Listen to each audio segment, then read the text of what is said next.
محبت ہے، اور یہ ایمان کی جان ہے۔ نبی پاک سے محبت نہیں تو ایمان بھی کمپلیٹ نہیں ہوتا۔ اور جب نبی پاک علیہ الصلوۃ والسلام کو تکلیف پہنچے یا نبی پاک علیہ الصلوۃ والسلام کو کسی طرح کی کوئی ایذا پہنچے تو یقیناً جب امتی اس کو پڑھتا ہے، سنتا ہے، تو دل پر بھی تکلیف ہوتی ہے۔ ایک ایسا ہی واقعہ جس میں ہمارے آقا علیہ الصلوۃ والسلام کو تکلیف پہنچائی گئی، نبی پاک علیہ الصلوۃ والسلام پر جادو کیا گیا۔ ناظرین، آج یہ واقعہ ہم سنیں گے اور یہ قرآنی واقعہ ہے، اور اس کے ذریعے بہت ساری باتیں بھی سنیں گے۔ جادو کے بارے میں بڑے مسکنسیپشن ہیں لوگوں کے ذہنوں میں، اور سمجھتے ہیں کہ جادو کا توڑ کرنے کے لیے بڑے عجیب و غریب عمل کرنے پڑیں گے، بڑے گناہوں والے کام کرنے پڑیں گے، اللہ کی ناراضگی والے کام بھی لوگ کرنے کے لیے تیار ہو جاتے ہیں، حرام اور ناجائز کام کرنے کے لیے تیار ہو جاتے ہیں، اور سمجھتے ہیں کہ اس سے جادو سے بچا جا سکے گا۔ البتہ جادو کروانے کے لیے بھی لوگ بڑے ہی ناجائز اور حرام کام کرتے ہیں، جو کہ جہنم میں لے جانے والے کام ہوتے ہیں۔ اللہ مجھے اور آپ کو ہمیشہ جادو ٹونے آصف سے محفوظ رکھے، ہر قسم کی بلاؤں سے محفوظ رکھے، اور آج قرآن کے ذریعے سمجھیں گے کہ جادو کا علاج کیا ہے، جادو ہو جائے تو بچا کیسے جا سکتا ہے، اور نبی پاک علیہ الصلوۃ والسلام پر جب جادو ہوا تھا، جادو کرنے کی کوشش کی گئی تھی، اس کا نتیجہ کیا نکلا۔ ناظرین، توجہ کے ساتھ آپ نے سلسلے میں شامل رہنا ہے۔ روایت یہ ہے کہ لبید بن عاصم یہودی اور اس کی بیٹیوں نے نبی پاک علیہ الصلوۃ والسلام پر جادو کر دیا، جس کا اثر پیارے آقا علیہ الصلوۃ والسلام کے جسم پر نمودار ہوا۔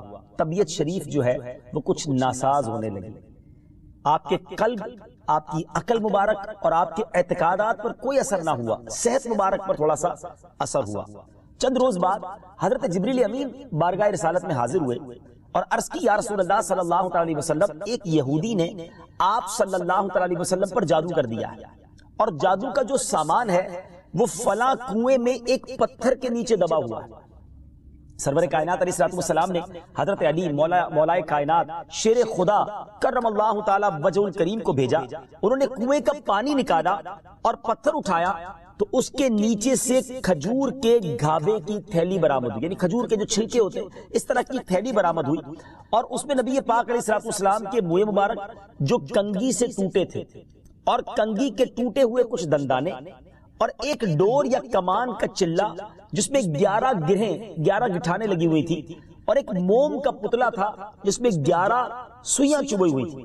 یہ سب سامان پتھر کے نیچے سے نکلا، اور یہ مولا علی کرم اللہ تعالی وجہ الکریم یہ سارا سامان لے کر نبی پاک علیہ الصلوۃ والسلام کی بارگاہ میں آ گیا۔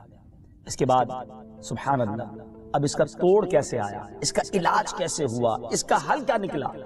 جبریل امین اللہ تبارک و تعالیٰ کی بارگاہ سے سورہ فلق اور سورہ ناس لے کر حاضر ہوئے، یعنی اب جو سورہ فلق اور سورہ ناس ہے وہ نازل ہوئی، اور ان دونوں سورتوں کو ملائیں تو ناظرین اس میں 11 آیتیں ہیں، ہر ایک آیت کے پڑھنے سے ایک ایک گرہ کھلتی جاتی تھی، یہاں تک کہ سب گرہیں کھل گئیں، اور پیارے آقا علیہ الصلوۃ والسلام بالکل شفا یاب ہو گئے۔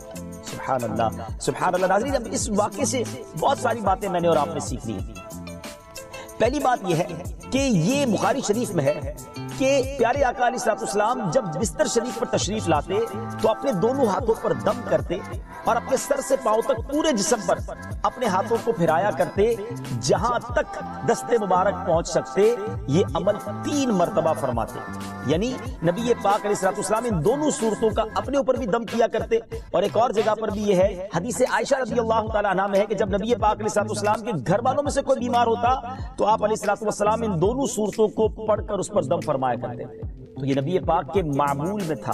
تو آج اگر ہم میں بھی کوئی بیمار ہو جائے، فیملی میں کوئی بیمار ہو جائے، اپنے آپ کو من آفتوں سے بچانا چاہتے ہیں تو اول آخر 3 بار درود پاک پڑھیں، سورہ فلق اور سورہ ناس کی تلاوت کریں، اپنے ہاتھوں پر دم کر کے اپنے جسم پر پھیر لیں، کسی مریض پر دم کر دیں، انشاءاللہ اس کی برکت ملے گی۔ یہاں ایک اور مسئلہ بھی سیکھنے کو ملے گا کہ تعویذات اور عملیات میں جس میں کوئی لفظ کفر و شرک کا نہ ہو وہ جائز ہے۔ اسی طرح گنڈے بنانا اور ان پر گرہیں لگا کر آیات قرآن اور اسماء الہیہ پڑھ کر پھونک مارنا بھی جائز ہے، یعنی تعویذات اگر شرک سے پاک ہیں، اگر کفریہ کلمات سے پاک ہیں تو وہ کرنے میں کوئی حرج نہیں، وظائف کرنے میں کوئی حرج نہیں، یہ قرآن و حدیث سے ثابت ہے اور آپ نے یہ سنا۔ ناظرین، سیکھنے کو کیا مل رہا ہے؟ خلاصہ یہ ہوا کہ سورہ فلق یعنی قل اعوذ برب الفلق اور قل اعوذ برب الناس، یہ دونوں صورتیں جن اور شیاطین نظر بد اور آسیب اور تمام امراض خصوصاً جادو ٹونے کا مجرب علاج ہے۔ ان کو لکھ کر تعویذ بنائیں، گلے میں پہنائیں اور ان کو بار بار پڑھ کر مریض پر دم کریں اور کھانے اور پانی اور دواؤں پر پڑھ کر پھونک دیں اور پھر مریض کو کھانا وغیرہ کھلائیں۔ انشاءاللہ عز و جل ہر مرض اور بالخصوص جادو ٹونا دفع ہو جائے گا، مریض شفا یاب ہو جائے گا۔ اسی طرح قرآن مجید کی دوسری تمام صورتوں کے خصوصی خواص ہیں جن کو بہت خوبصورت کتاب جنتی زیور ہے اس میں بھی آپ پڑھ سکتے ہیں ناظرین۔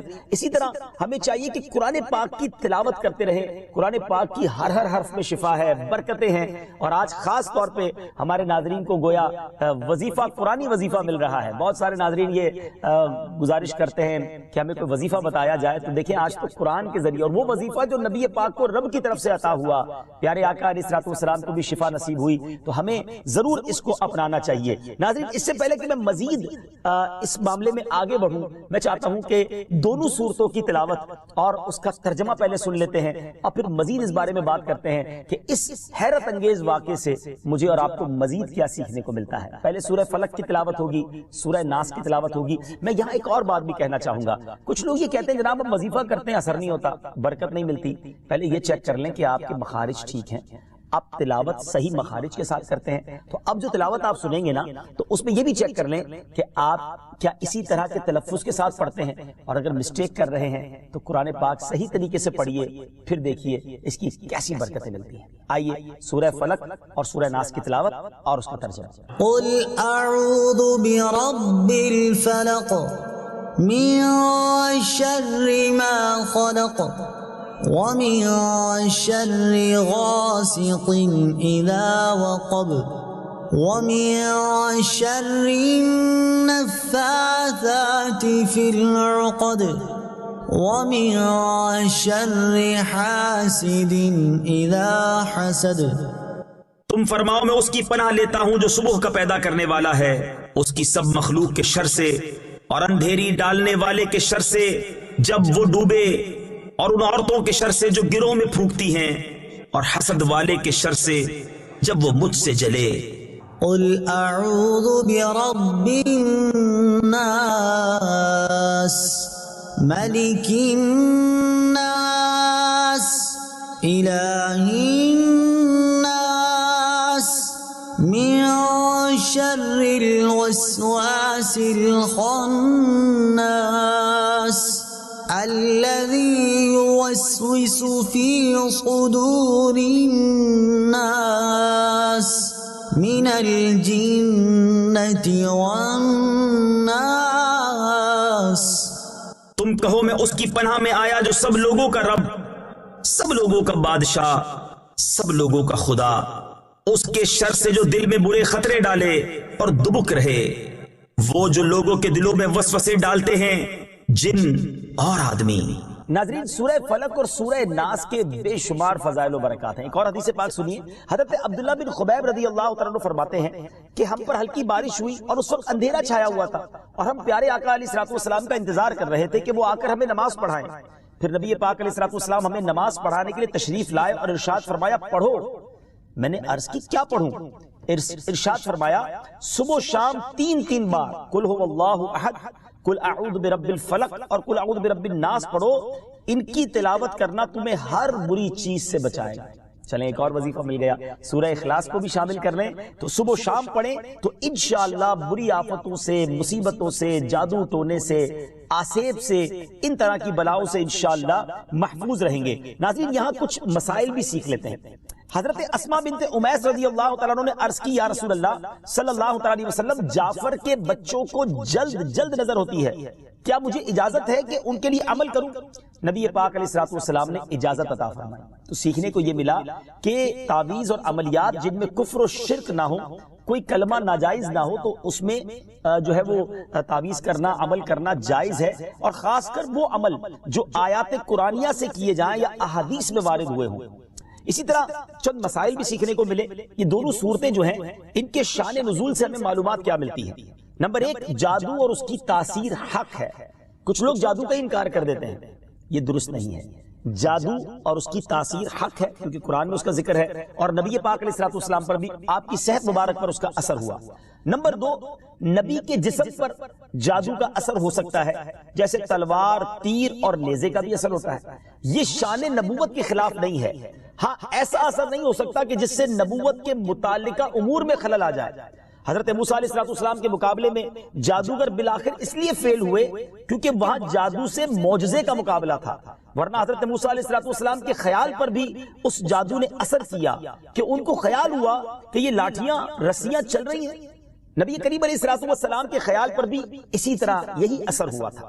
نمبر 3، جادو کو دور کرنے میں سورہ فلق اور سورہ ناس کو خصوصی تاثیر حاصل ہے۔ نمبر 4، جادو، ٹونے اور عملیات اور اثرات اور بیماریوں کو ختم کرنے کے لیے قرآن پاک کی صورتوں اور آیتوں کو استعمال کیا جا سکتا ہے، اور بخاری شریف میں سورہ فاتحہ کو اس مقصد کے لیے استعمال کرنے کا بیان موجود ہے۔ تو سورہ فاتحہ کو سورہ شفا بھی کہا جاتا ہے، تو یہ بھی شفا کے لیے بڑا مجرب اور بڑا پیارا وظیفہ ہے۔ ناظرین، یہ چند باتیں تو ہم نے اس واقعے کے متعلق سیکھی، سورہ فلق اور سورہ ناس کے کچھ فضائل بھی سنے۔ میں یہاں ایک اور بات بھی کرنا چاہتا ہوں کہ آج کل پرابلم یہ ہو گیا ہے کہ اتنے عاملین آ گئے ہیں، اتنے عمل کرنے والے لوگ آ گئے ہیں، اتنے بورڈ ہمارے شہروں اور وطن میں لگ جاتے ہیں کہ ایسا لگتا ہے ہر دوسرے آدمی پہ جن ہے یا اس پہ جادو ہو گیا ہے۔ خدارا جھوٹے عاملین سے اپنے آپ کو بچائیے۔ اگر جینے کی تمنا ہے تو کچھ پہچان پیدا کر۔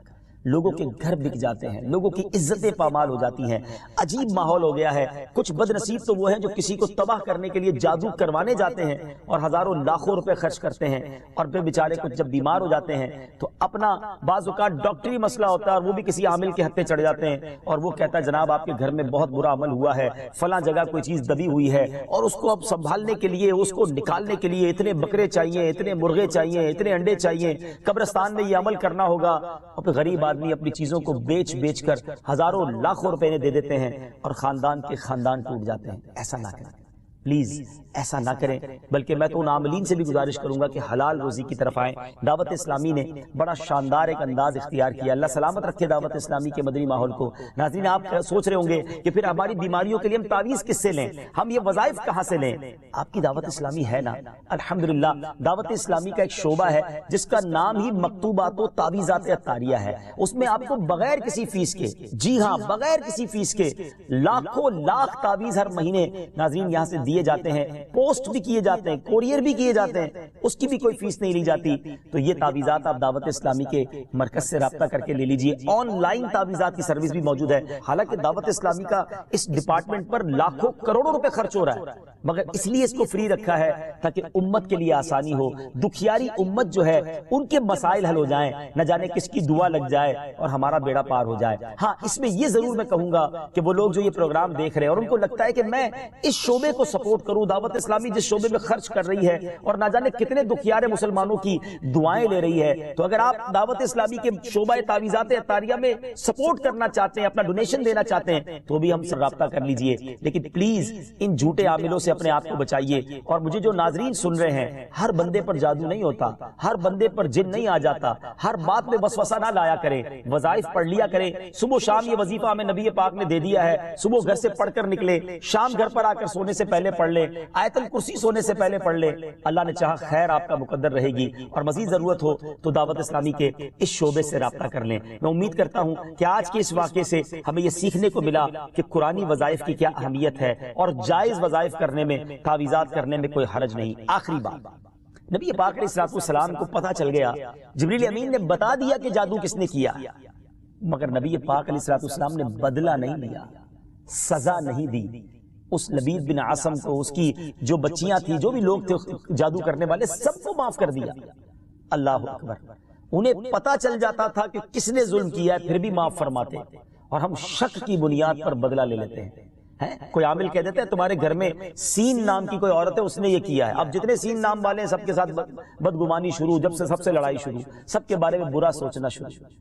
انسان ہی سے غلطی ہوتی ہے، معافی کرنے والا ذہن رکھیے، معاف کریں گے اللہ تعالیٰ آپ کو معاف کر دے گا، رحم کریں گے آپ پر رحم کیا جائے گا۔ اللہ مجھے اور آپ کو نبی پاک علیہ السلام کی اس مبارک سیرت سے سیکھنا نصیب فرمائے کہ اگر کسی سے غلطی ہو بھی گئی ہے، کسی نے ہمارا برا چاہا بھی ہے اور پتہ بھی چل گیا ہے، تو معاف کرنا اللہ کو بڑا پسند ہے. مشکل ضرور ہے, دل چاہتا ہے میں بھی بدلہ لوں, لیکن مزہ بھی تو یہی ہے نا کہ دل چاہ بھی رہا ہے, غلط بھی کیا ہے سامنے والے نے, اور میں بدلہ لے بھی سکتا ہوں, پھر بھی اللہ کی رضا کے لیے معاف کر دیں, اور اس نیت سے معاف کریں میرے مالک میں تیرے بندے کو معاف کر رہا ہوں, تو مجھ گناہگار کو معاف فرما دے. اللہ کریم ضرور کرم فرمائے, اور یہی اسلام کی خوبصورتی ہے. اللہ مجھے اور آپ کو معافی اور درگزر کا ذہن نصیب فرمائے. ہمارے سلسلے پیغام قرآن میں ہم یہی کوشش کرتے ہیں کہ قرآن پاک سے کوئی میسج, کوئی پیغام آپ کی طرف بڑھایا جائے. تو آج الحمدللہ آپ کے لیے یہ پیغام تھا کہ قرآن پاک پڑھیے, اس پر عمل کیجئے, اس کو پڑھ کر اپنے اوپر دم بھی کیجئے, اور پھر کسی سے غلطی ہو جائے تو معاف بھی کیجیے. وقت ہوا ہے ایک اگلے سیگمنٹ کا, جس کا نام ہے تعارف قرآن. ناظرین, وقت ہوا ہے ہمارے بہت ہی خوبصورت سیگمنٹ تعارف قرآن کا, اور آج تعارف قرآن میں ہم قرآن پاک کی انہی دو سورتوں کی بات کریں گے جس کا ذکر ہم نے اپنے سلسلہ پیغام قرآن میں کیا, یعنی سورہ فلق اور سورہ ناس. سب سے پہلے بات کرتے ہیں سورہ فلق کی. سورہ فلق مدینہ منورہ میں نازل ہوئی, اور ایک قول یہ ہے کہ مکہ مکرمہ میں نازل ہوئی. پہلا قول زیادہ صحیح ہے کیونکہ اس کے شان نزول سے اسی کی تائید ہوتی ہے. رکوع اور آیات کی تعداد, اس صورت میں 1 رکوع اور 5 آیتیں. فلق نام رکھنے کی وجہ, فلق کے کئی معنی ہیں, اور یہاں اس سے مراد صبح ہے, اور چونکہ اس صورت کی پہلی آیت میں لفظ موجود ہے, اس مناسبت سے اسے سورہ فلق کہتے ہیں. پیارے آقا علیہ الصلوۃ والسلام نے ایک بار اس سورت کے بارے میں ارشاد فرمایا, کیا تم نے نہیں دیکھا کہ آج رات مجھ پر ایسی آیتیں نازل ہوئی ہیں جن کی مثل نہیں دیکھی گئی؟ وہ آیتیں قل اعوذ برب الفلق سورت کے آخر تک, اور قل اعوذ برب الناس سورت کے آخر تک ہے. سبحان اللہ. تو اس سورت کے بارے میں بڑے فضائل نبی پاک علیہ الصلوۃ والسلام نے ارشاد فرمائے. ایک بار حضرت عابس جوہنی رضی اللہ تعالیٰ عنہ سے روایت ہے کہ نبی پاک علیہ الصلوۃ والسلام نے ارشاد فرمایا, میں تمہیں وہ کلمات نہ بتاؤں جو شریر جنات اور نظر بد سے اللہ تعالیٰ کی پناہ طلب کرنے میں سب سے افضل ہیں. انہوں نے عرض کی, یا رسول اللہ صلی اللہ تعالیٰ علیہ وسلم کیوں نہیں, آپ ضرور بتائیے. ارشاد فرمایا, وہ کلمات یہ دونوں صورتیں ہیں, قل اعوذ برب الفلق اور قل اعوذ برب الناس. سبحان اللہ, سبحان اللہ. اب آئیے سورہ ناس کے بارے میں کچھ سن لیتے ہیں, اس کی فضیلت بھی جان لیتے ہیں. سورہ ناس جو ہے ناظرین, یہ قرآن پاک کی ترتیب کے لحاظ سے سب سے آخری سورت ہے. اس کا مقام نزول, سورہ ناس زیادہ صحیح قول کے مطابق مدنی ہے. اس سورت میں 1 رکوع اور 6 آیتیں ہیں. الناس نام رکھنے کی وجہ, عربی میں انسانوں کو الناس کہتے ہیں, اور اس سورت کی پہلی آیت میں لفظ موجود ہے, اس مناسبت سے اسے سورہ الناس کہتے ہیں, یا اسے سورۃ الناس کہتے ہیں. سورۃ الناس کے مضامین, اس سورہ مبارکہ میں ان جنات اور انسانوں سے اللہ تعالیٰ کی پناہ مانگنے کی تعلیم دی گئی ہے جو لوگوں کے دلوں میں وسوسے ڈالتے ہیں. سورہ فلق کے ساتھ اس کی مناسبت کیا ہے؟ سورۃ الناس کی اپنے سے ماقبل سورت سورہ فلق کے ساتھ مناسبت یہ ہے کہ سورہ فلق میں ظاہری شر سے اللہ تعالیٰ کی پناہ مانگنے کی تعلیم دی گئی تھی, اور اس سورت میں خفیہ شر سے اللہ تعالیٰ کی پناہ مانگنے کی تعلیم دی گئی ہے. اللہ تعالیٰ ہمیں ہر طرح کے شر سے محفوظ فرمائے, قرآن پاک پڑھنے, سمجھنے اور اس پر عمل کرنا نصیب فرمائے. مدنی چینل دیکھتے رہیے. اگلے